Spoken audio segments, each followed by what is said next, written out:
Exit poll है ये तो कल आए हैं। मैं तो कितने कितने दिनों से कह रहा हूँ कि लोगों ने मन बना लिया है, कांग्रेस की सरकार बनाएगी, भारी बहुमत से कांग्रेस की सरकार बनने जा रही है।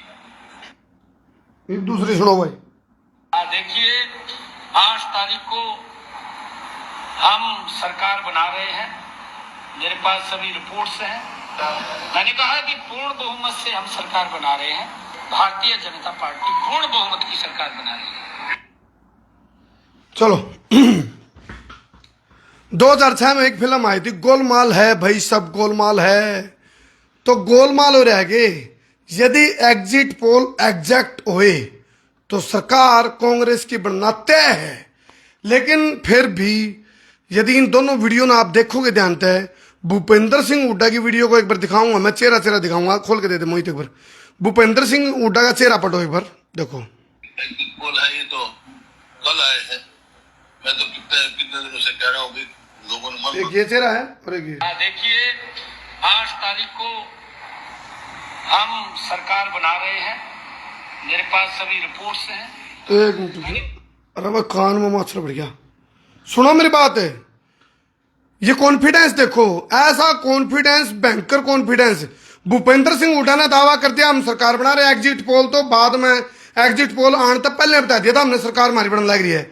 लेकिन चेहरे पटे जाते हैं। आप ये चेहरा जब भूपेंद्र सिंह हुड्डा का पटोगे, हालांकि एग्जिट पोल है ये तो कल आए हैं। मैं तो कितने कितने दिनों से कह रहा हूँ कि चलो इसको नहीं बार बार हम सुना दे। बात यह है, अभी आप देखो जितने भी एग्जिट पोल हैं, यदि एग्जैक्ट हो तो कांग्रेस सरकार तय है। लेकिन फिर भी भारतीय जनता पार्टी का हौसला क्यों है? लेकिन साथ साथ में जब नायब सैनी ने यह बात भी कही, भाई 8 तारीख को जनता देगी जवाब, ये कहेंगे ईवीएम है खराब। क्या इतना कॉन्फिडेंस है भारतीय जनता पार्टी ने, भाई हम एक तरफा जीतने लग रहे हैं, बहुमत के साथ जीतने लग रहे हैं? ऐसा आखिर कैसे उसके है? इसके पीछे क्या लॉजिक है? क्या एग्जिट पोल जब 2024 के ही जब लोकसभा के चुनाव थे, उस टाइम सारे एग्जिट पोल धराशायी हो गए थे, सबकी किरकिरी हो गई थी, सबकी भद पिट गई थी, सबकी क्रेडिबिलिटी खराब हो गई थी। कुछ एक चुनिंदा जो एग्जिट पोल थे उन्होंने छोड़कर सब कुछ सुपड़ा साफ। यानी कि सरकार तो बन गई थी मोदी की गठबंधन के साथ, अलायंस के साथ बन गई थी। 400 पार कौन आए थे? आड़े बीजेपी की झूठ लिखी थी, बीजेपी का ओवर कॉन्फिडेंस था। लेकिन गिरे थे, यदि सत्ता से कुछ गिरा था तो एग्जिट पोल गिरे थे। एग्जिट पोल वालों की सरकार गिरी थी। एग्जिट पोल वाले बहुमत से नीचे रह गए थे। एग्जिट पोल जो बहुमत दिखाने वाले या फिर बहुमत के बारे में बताने वाले या आंकड़े बताने वाले, सरकार के बारे में बताने वाले, सत्ता पक्ष के पास कितनी रहूगी, बीजेपी के पास कितनी सीट आऊंगी लोकसभा की, कांग्रेस के पास कितनी आऊंगी, वही बताने वाले थे जो उनकी खुद की सरकार गिर गई थी। अब सुनने में आया है कि क्या एग्जिट पोल दिखा करके न्यूज चैनल, खासकर मेन स्ट्रीम मीडिया की हम बात करें, जिसके ऊपर सारे के सारे एग्जिट पोल अपना अपना दावा और दम भर रहे हैं, भाई 55 से 60 सीटें कांग्रेस की आने लग रही हैं। क्या एग्जिट पोल भी कुछ न कुछ अपनी टीआरपी का चक्कर में चले हुए हैं? लेकिन मैं इस बात की पुष्टि नहीं करता, हो सकता है, आशंका है, कयास है। क्या एग्जिट पोल अपनी सिर्फ ये उस चीज को लेकर के चले हुए कि भाई हाँ हमारी टीआरपी होगी, मैक्सिमम लोग हमारे को देखेंगे, जो चैनल हैं, मेन स्ट्रीम मीडिया है, उनकी क्रेडिबिलिटी खराब हो ली थी? क्या मेन स्ट्रीम मीडिया इस चक्कर में भी लगी हुई है? लेकिन यह हो सके, मैं पक्की मोहर नहीं ला रहा हूं, या हो सके। फिलहाल जितने भी दर्शक हमारे साथ लाइव जुड़ रहे हैं, अगले शेयर करते रहो। लगभग 500 के आसपास हमारे साथ दर्शक लाइव जुड़ रहे हैं। एक चीज मैं बता दूं, 2006 में गोलमाल फिल्म आई थी, ईसा के चक्कर हो गया जब सारे एग्जिट पोल एक तरफ एक सुर में बोल रहे हैं कि भाई कांग्रेस सरकार आ रही है, भाजपा जा रही है, जो स्लोगन भी था कांग्रेस का। क्योंकि दीपेंद्र हुड्डा जब हेलीकॉप्टर रैली कर रहे थे ताबड़तोड़, तो कांग्रेस की ताबड़तोड़ रैलियों में जब पहुंच रहे थे दीपेंद्र हुड्डा, तो एक ही बात पहली आवाज उनकी आ रही, भाई भाई और बहनों, कांग्रेस आ रही है और भाजपा जा रही है। लेकिन नायब सैनी के अंदर इतना कॉन्फिडेंस कहां से आ गया? नायब सैनी सरेआम खुलेआम प्रेस कॉन्फ्रेंस करके ये बोलने लग रहे हैं, बोला चिंता ना करिए, हम ही आ रहे हैं तीसरी बार फिर भारतीय जनता पार्टी आ रही है। क्या भारतीय जनता पार्टी का इंटरनल सर्वे आंकड़े उनके कॉन्फिडेंस को देखते हुए ऐसा लग रहा है कि भी उनको, लेकिन भूपेंद्र सिंह हुड्डा का कॉन्फिडेंस लूज शायद इसलिए नहीं होगा कि भी सरकार कौन बन रही, सरकार बनने में कोई दिक्कत नहीं।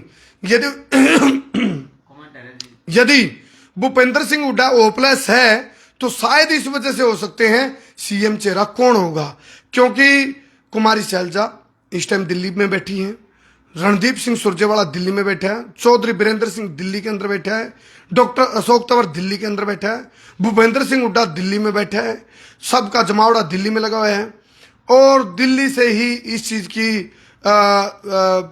घोषणा करी जाओगी कि हरियाणा में यदि कांग्रेस आएगी तो सीएम चेहरा कौन। शायद जो ओपलेस होने का कारण है थोड़ा बहुत भूपेंद्र सिंह हुड्डा का ओपलेस होने का कारण ये हो सके भाई सीएम की रेस में लड़ाई लड़नी पड़ सकती है भूपेंद्र सिंह हुड्डा को, ये है बड़ी बात ओपलेस होने की। नहीं तो भूपेंद्र सिंह हुड्डा के बारे में एक बात प्रसिद्ध है, भूपेंद्र सिंह हुड्डा ओपलेस को नहीं हारता, भूपेंद्र सिंह हुड्डा खोफलेस है, वो खोफलेस रहा हमेशा, क्योंकि 2 बार सत्ता में मुख्यमंत्री रहे हैं तो भूपेंद्र सिंह हुड्डा खोफलेस की कैटेगरी में आता है, ओपलेस की में नहीं। लेकिन होपलेस दिखा तो इसलिए बड़े बड़े जो चाणक्य हैं, राजनीतिक चाणक्य है, उन्होंने कहना शुरू कराया भाई कितने कितने भूपेंद्र सिंह हुड्डा के कान में यू मैसेज जा लिया भाई टिकट तो तेरे हिसाब से बांट दी, सीएम इनका शैलजा और एक चेहरा और है उदय भान, चेहरा उदय भान भी है, उदय भान भी मुख्यमंत्री बनाया जा सकता है कांग्रेस का। अब उदय भान हुड्डा भान है या क्या है वो एक अलग बात है, देखनी पड़ेगी। उदय भान हुड्डा भान बनकर काम करेगा या फिर राहुल भान बनकर काम करेगा। यदि उदय भान बनता है हुड्डा भान बनकर काम करेगा तो उदय भान को सीएम बनाने में भूपेंद्र सिंह हुड्डा को भी कोई दिक्कत नहीं। ये वो बातें हैं जो पब्लिक के पास से लिकड़ लिकड़ हमारे कान्ना तक पहुंचे हैं। यू कान गोड़ा फिर हम तर तक दे वहां और हमने कहा था हम जाति पाति पार्टी धर्म संप्रदाय इसके ऊपर उठ के पत्रकारिता कर रहे हैं, ना हम पक्ष के ना हम विपक्ष के, हमारे निष्पक्ष, सीधी बात न बकवास। तो यह चीज है। हाँ अभी तक अपर एंड पर कांग्रेस है, खुड़का कांग्रेस का है, बीजेपी से एंटी इनकम्बेंसी है, बीजेपी से नाराजगी है, बीजेपी ने बहुत सारी बातें हैं सिर्फ कागजा में दिखाई, रुक के मारे खुद के करे हमने ये कर दिया वो कर दिया, ग्राउंड पे धरातल पे कुछ नहीं था।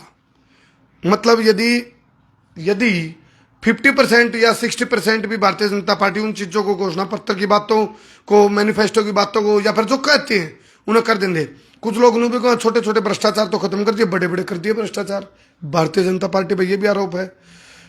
लेकिन मैं एक चीज और कह रहा हूं, वो तो ये सारे चोर चोर मसेरे भाई हैं, कोई सा घाट को नहीं, अपने लिए तो बस वह बात है कबड्डी हो रही है इनकी। तो कबड्डी के बाद आपके बाद वो इस साइड वाले इन्होंने जाए, उड़ान वाले इस साइड आ जाए, आप कबड्डी देखने वाले दर्शक ये कबड्डी करते रहे, आप और हम ये बात चलावा भाई यू ठीक है वो ठीक कोई सा नहीं होता, लेकिन अपनी आई में कोई घाट भी निकालता। हाँ जिस कार्यकर्ता का काम जिस नेता या पार्टी ने कर दिया उसके लिए वो भगवान है। यही हरियाणा की खूबसूरती है, लोकतंत्र की खूबसूरती है। लोकतंत्र में तो ये है भाई कार्यकर्ता रुक के मारेंगे, कार्यकर्ता का नजरा में चढ़ गया नेता का है, नेता ने देख लिया भाई इस कार्यकर्ता ने मैं लाडुआ में तोल रखा हूँ, मेरा माड़ा भी गाली थी, फुल्ला के भी गाली थी, नोटा के भी गाली थी, और भाई इसने आंगा बिला रखा था, इसके बाल कान लगा देंगे, सीधी बात है। उसके लिए तो वो नेता और पार्टी अच्छी है, तो भले ही वो वही बात है चाहे बीजेपी वाले लुआओ चाहे कांग्रेस वाले लुआओ। तो बात यह है इस टाइम इतना तो तय है, एग्जिट पोल एग्जैक्ट हुए तो कांग्रेस सरकार बनना तय है। एक बार कमेंट ले ले, मैं खोल के दे दी, कब था मोहित तो कमेंट आ था, आवाज ओके। सरकार तो बनेगी लेकिन गठबंधन के बगैर नहीं बनेगी। ऐसा भाई सरकार तो बनेगी, सड़क के बनेगी, सड़क का सरकार बनेगी। पहले भूपेंद्र सिंह हुड्डा की बनी थी गवर्नमेंट, जिसपे पूरी हाईकमान का गौर था भूपेंद्र सिंह हुड्डा पे। भूपेंद्र सिंह हुड्डा के पास दारोमदार था, लेकिन ईब कई चेहरे हैं। यदि हम बात करें कुमारी शैलजा की, कुमारी शैलजा और रणदीप सिंह सुरजेवाला, इनकी एक ही बात मान कर चलो, क्योंकि ये एक ही खेमे मावा है। और एक और भी था खेमा इनका जो भारतीय जनता पार्टी से अलग हो गया था, वो किरण चौधरी थी, जिसको भारतीय जनता पार्टी अपने पास बुलाने में कामयाब रही। कोशिश उनने कुमारी शैलजा के लिए भी की थी, लेकिन कुमारी शैलजा ने 2 टूक शब्द बोलकर सारी बातों पर विराम लगा दिया। तो उन्होंने कहा दिया था मेरा खून में कांग्रेस का डीएनए है। तो उसके बाद भारतीय जनता पार्टी को जवाब नहीं था कि भाई हम इस बात का बाद क्या कह सकते हैं कुमारी शैलजा के लिए। और तो और काम हो गया, बोले अब इतर गए तो भंडारा खत्म, बाहर आए तो जूते गायब। क्योंकि अशोक तंवर दिन में रैली में रणधीर पनियार जो नलवा से बीजेपी के कैंडिडेट थे, वो रैली में प्रचार करके जावे है। मेरे साथ इंटरव्यू में 60 सीटों का दावा करके जावा बीजेपी का, 15 सीटों का दावा कराया उन्होंने कांग्रेस का। उसके बाद थोड़ी ही देर में 2-1 घंटे बाद महेंद्रगढ़ से मतलब वो अगले दिन, हाँ अगले दिन की बात थी, महेंद्रगढ़ रैली में जाकर के राहुल गांधी के साथ खड़े हुए दिखाई देते हैं और वहां से अनाउंस होता है भाई डॉक्टर अशोक तंवर की घर वापसी हो गई है, इनका स्वागत है। तो ये सारी बातें हैं। अब कमेंट हम जरूर लेवांगे। तू कौन सा बता दो मोहित, कौन सा कमेंट था भाई? कमेंट कर दे रहा हूँ सबसे ऊपर। राजू भाई होता। एक तो ये बिट्टू भाई है, हुड्डा साहब ने सबसे ज्यादा मेहनत की है इस बार। बिल्कुल इसमें कोई दो राय नहीं, क्योंकि भूपेंद्र सिंह हुड्डा का मतलब ही कांग्रेस है। क्योंकि सबसे ज्यादा यदि पल्ले के विधायक किसी के पास हैं तो भूपेंद्र सिंह हुड्डा के पास है। भूपेंद्र सिंह हुड्डा यदि कोई दमदार, यदि कोई चेहरा है तो कांग्रेस में, जिसके दम से कांग्रेस के पास पूरा एक माहौल बना है, परसेप्शन बना है, तो वो उसका नाम है भूपेंद्र सिंह हुड्डा। और दीपेंद्र सिंह हुड्डा ने भी कोई और कसर नहीं छोड़ी। जो ताबड़तोड़ रैली करी, हेलीकॉप्टर रैली, वो अपने आप में लाजवाब थी। फिर मैं वो चीज सुनाना चाहूंगा हमने, लेकिन जो कमेंट आने लग रहे हैं, यूथ के दम पर आई थी बीजेपी और यूथ के दम पर ही जाएगी। हाँ यूथ के दम पर बीजेपी आई थी कह रहे हैं, कमेंट आया किसी भाई का, और यूथ के दम पर ही जाएगी। क्योंकि यूथ जो था, उस यूथ को यूथ नहीं रहने दिया और उस यूथ को ऊत की संज्ञा मिल गई थी कि, यह भी बात है। क्या वो यूथ अपने आप को ऊत की कैटेगरी में समझने लग गया था? क्योंकि यूथ जब रहेगा, जब उसको रोजगार मिलेगा, जब उसको कई वादे पूरे होंगे दिखेंगे, तो कई सारी बातें हैं भाई। एक भाई का है सूरजभान कह रहे हैं सरकार तो कांग्रेस की ही बनेगी, सीएम का है, सीएम का बेरानी। यही बात है, सीएम का तो भूपेंद्र सिंह हुड्डा ने भी नहीं पता था उस दिन मंच पे। ये तो पता बताया गया था भूपेंद्र सिंह हुड्डा को, जहां तक हमें जानकारी है, कि भाई कोई बीजेपी का बड़ा चेहरा छोड़कर राहुल गांधी के साथ मंच पर खड़ा दिखाई देगा महेंद्रगढ़। लेकिन जैसे ही भूपेंद्र सिंह हुड्डा ने वो चेहरा देखा, उसका नाम था डॉक्टर अशोक तंवर, जिसके साथ भूपेंद्र सिंह हुड्डा का 36 का आंकड़ा है। तो ऐसे में कांग्रेस ने एक ये गलत टाइम पर गलत फैसला भी हम समझ सका राजनीतिक रूप से, क्योंकि घर का रोड़ा घटाया अगर बताया नहीं करते, एक रोड़ा करने वाला और बढ़ा लिया आपस में। नरेंद्र गौजी हुड्डा तो हरियाणा कांग्रेस है। हाँ एक चीज मैंने उस दिन भी कही थी, हुड्डा इतना भी कर सका, यदि हुड्डा को सीएम नहीं बनाया गया, यदि कांग्रेस आ गई, यदि एग्जिट पोल एग्जैक्ट हुई और यदि कांग्रेस आ गई, तो यह भी बात है, हुड्डा इतनी भी हिम्मत रखा है कि भाई घर तो जड़ेगा, फिर मुझसे ऐ खोजेंगी। यानी कि वो अपने विधायकों को अलग लेकर कुछ बड़ा कर सकता है, फिर बदल हरियाणा में, यह बात भी है। एक और नई बात लेकर आई ताजी नो सुन माई हुड्डा के समर्थक नो चाव है, यदि 40 से 50 के बीच में सीट आती है कांग्रेस की, तब तो भूपेंद्र सिंह हुड्डा का जलवारा होगा, मजबूती रहेगी। और यदि सीट आ गई 50 और 60 के बीच में, फिर भूपेंद्र सिंह हुड्डा के पास अपने विधायकों की मजबूती रखने का भी कोई फायदा नहीं रहेगा। कांग्रेस अपने दम पे विदाउट हुड्डा के खेमे के विधायकों के बगैर भी सरकार बना लेगी। इसलिए वो आराम से कुमारी शैलजा को या किसी उदयभान जैसे चेहरे को सीएम बना सकते हैं, या फिर ऐसा चेहरा जिसपे भूपेंद्र सिंह हुड्डा भी राजी होगा। कांग्रेस को वोट नहीं हम भूपेंद्र सिंह हुड्डा को। बिल्कुल, बहुत सारे समर्थक हैं ये कह रहे हैं हमने कांग्रेस को वोट नहीं दिया, हमने दिया भूपेंद्र सिंह हुड्डा को वोट। ऐसे बहुत सारे कमेंट आएंगे।